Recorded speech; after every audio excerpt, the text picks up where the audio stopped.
and years of in-demand experience. Before this string of failures, he spent 6 years in product development at a mid-sized tech company called Vertex Systems. During that time, he successfully shipped 14 different products and managed an effective 5-person team. This leaves us with a mathematical paradox. If a highly qualified candidate follows every rule and does exactly what the market demands, how does he end up with a 100% failure rate? To understand the failure, we have to look at how Jordan's stability disappeared. It happened with the kind of corporate whiplash that leaves no room to prepare. Vertex Systems announced an acquisition on a Tuesday. By Friday, Jordan was sitting in a 20-minute meeting with complete strangers, being handed a 60-day severance package. He sat in his car in the parking lot for 20 minutes after that meeting. He processed the news in a state of profound numbness, devoid of anger or tears, the silent reaction of a brain that hasn't quite decided to believe its new reality. Sitting in that car, he reassured himself with a familiar logic. He had a strong track record and 60 days of runway. He believed that his skills plus his experience guaranteed a new role before the clock ran out. That equation relies on a massive assumption. It assumes the modern hiring system operates as a predictable meritocracy, a rational machine where inputting good qualifications automatically outputs a job offer. For the first 3 months, Jordan's strategy was entirely rational. He polished his LinkedIn, activated his professional network, and carefully applied to targeted roles that matched his exact background. Initially, the system seemed to respond normally. 12 focused applications yielded 2 solid interviews. He lost one to a candidate with niche startup experience and the other to an internal hire. This made logical sense. But as the months dragged on, the logical responses stopped. The carefully tailored applications began to disappear into an automated void, returning nothing but sterile corporate jargon. "We wish you the best in your search. We wish you the best in your search." He read that line so many times it stopped functioning as language and became noise. A continuous barrage of templated, faceless rejection erodes a candidate's confidence while simultaneously dismantling their baseline grip on reality. By month 8, the severance was gone. Small freelance projects barely slowed the financial bleeding. That vanishing safety net forced a critical shift away from careful, targeted applying. He adopted a brute force approach. He fired off applications for roles he was wildly overqualified for, then roles he was underqualified for, then jobs in completely unrelated industries he had never considered. This panic reached a statistical peak in month 8. He fired off 47 scattered applications in 30 days. The result was 0 job offers. This happens because desperation produces a highly detectable signal. Hiring algorithms spot the lack of keyword alignment, and human managers sense the lack of focus.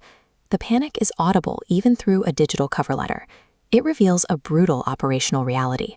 When interacting with a broken system, simply increasing the volume of your output without changing your underlying strategy accelerates your rate of failure. When people are stripped of influence over an outcome, they seek refuge in illusions of control. If they can't dictate the result, they will rigidly dictate the process. For Jordan, this manifested as a punishing daily loop. Wake at 7 a.m., scour the job boards, send 5 applications, send follow-up emails to the silent companies, ingest the new rejection emails, sleep, repeat. He developed an intricate filing system for his failures. Every time a rejection arrived, he sorted it into a massive, organized digital architecture, categorized by company, by date, and by exactly how much the no had hurt. Meanwhile, his real life shrank. He stopped answering messages from friends to avoid the careful, uncomfortable looks of pity people give you when they don't know what to say. This extreme hyper-organization functioned as a psychological coping mechanism, trapping him in a cycle of doing the wrong thing harder. Nobody ever prepares for a job hunt to take an entire year, but month 12 eventually arrived. By then, his savings were depleted, and inconsistent freelance work was the only thing keeping the lights on. On the 1-year anniversary of his job loss, Jordan finally broke his physical routine. He left his laptop closed, walked out of his apartment, and wandered for 2 hours with no destination in mind. As he walked, he weighed his career. 6 years of loyal, unpaid overtime and product launch weekends stood against the 20-minute meeting that had erased his role entirely. When he returned to his apartment, he sat at his desk and stared at the job board he had refreshed every morning for the past 12 months. Breaking a deep psychological loop requires a physical exit from the environment of conditioned failure. Then he did something entirely new. He didn't submit an application. He reached out and closed the laptop. We often treat persistence as an absolute virtue, but Jordan had hit the sunk cost of persistence, the point where continuing an action is driven by the time already wasted rather than the probability of future success. Closing that screen was his first act of true clarity. He finally understood the machine he was feeding no longer functioned, rendering his massive effort useless. When a strategy yields 94 consecutive failures, the most productive move is to step back, and ask the right question. What if the solution lies somewhere other than more applications? For 12 months, Jordan had been trapped in a loop. Every morning, he opened the job board, submitted his credentials, and waited for an institution to give him permission to work. Daily rejection emails slowly rewrite a professional's identity. The phrase, "We wish you the best in your search," becomes a quiet, recurring judgment on a person's entire career. This helplessness stood in direct opposition to Jordan's track record. At Vertex, he was the lead architect who had successfully shipped 14 complex products from scratch. The modern job market often strips away that history of competence. It forces builders to stop building and instead become professional applicants, begging for the structure of their old lives to be handed back to them. On the third day of a self-imposed break from the job boards, Jordan broke his routine. He opened his old project files, not to polish his portfolio, but simply to look at the work itself. As he read through his old launch decks, illuminating the past, the focus shifted. He wasn't looking for interview talking points anymore. He was looking at the mechanics of how he used to turn a raw idea into a functioning tool that people actually used. He closed his resume and opened a blank document. Instead of a cover letter, he wrote a problem statement based on a B2B logistics gap he had identified 3 years earlier. The gap was specific, a workflow bottleneck that mid-sized logistics companies faced when trying to scale their internal teams. At Vertex, he had been told it wasn't a priority. Now it was the only thing on his screen. This shift changed his objective. He was no longer looking for a title. He was analyzing a market requirement. He was treating his own career as a product that needed to solve a specific, unaddressed problem. Jordan's friend Marcus offered a single piece of advice: validate the problem with the market before writing any code or looking for a budget. Jordan spent the next 2 weeks conducting direct interviews. He reached out to 22 product managers and operations leads at mid-sized companies, asking them about their specific workflows and the friction points they encountered. The data began to cluster. Out of 22 interviewed, 19 confirmed this exact bottleneck was a constant frustration. Of those 19, 17 had no clean solution. Most importantly, 12 explicitly stated they would pay for a tool that solved the problem. These ratios provided the clarity the job search lacked. Jordan had a validated problem, a target audience, and 12 potential customers waiting for a prototype. With the validation complete, Jordan entered an 8-week solitary build sprint. This work happened outside the corporate safety net. There were no sprint planning meetings, no assigned teams, and no superior's roadmap. He worked from early morning until deep night, building the tool in his apartment, driven to solve a problem he could no longer unsee. Without a manager or a deadline, the progress depended entirely on his own momentum. He was building because the problem existed, not because he had been given an assignment.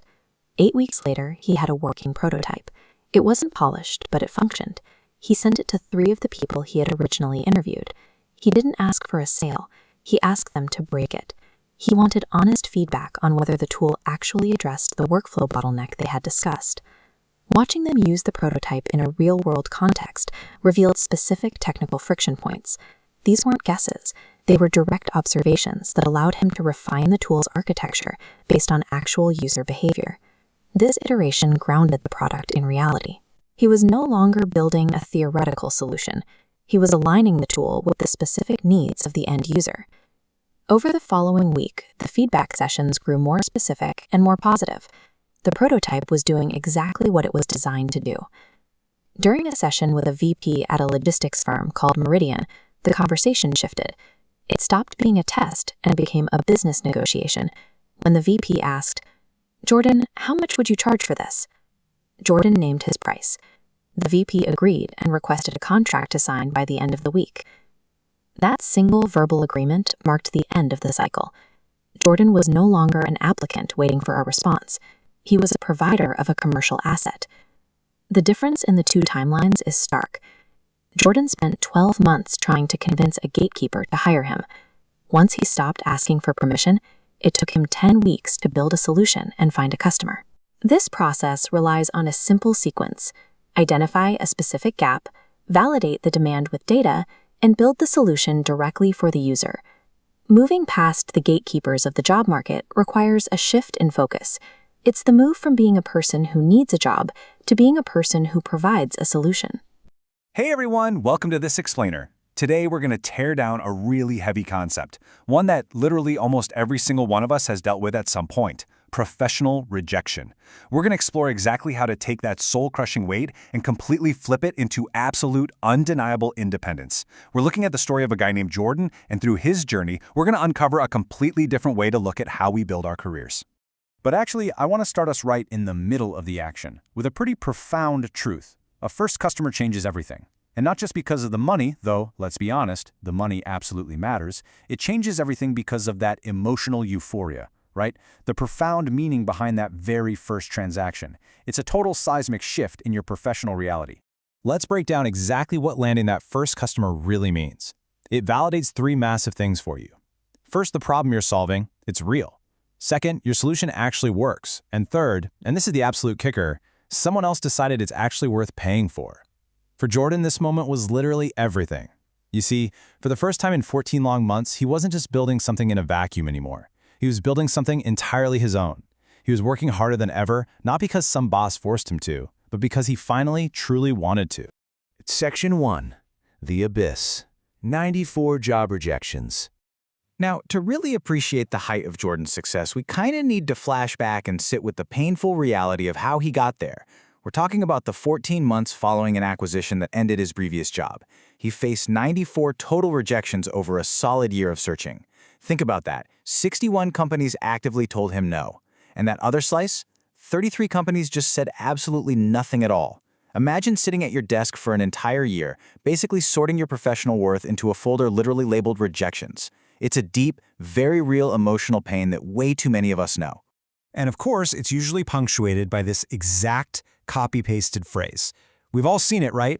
"Thank you for your application. We have decided to move forward with other candidates. We wish you the best in your search." Just from the sheer repetition, this standard, sterile corporate speak blurs into absolute meaninglessness. It's literally just the sound of a door, quietly, but very firmly shutting in your face, over and over again. Section 2.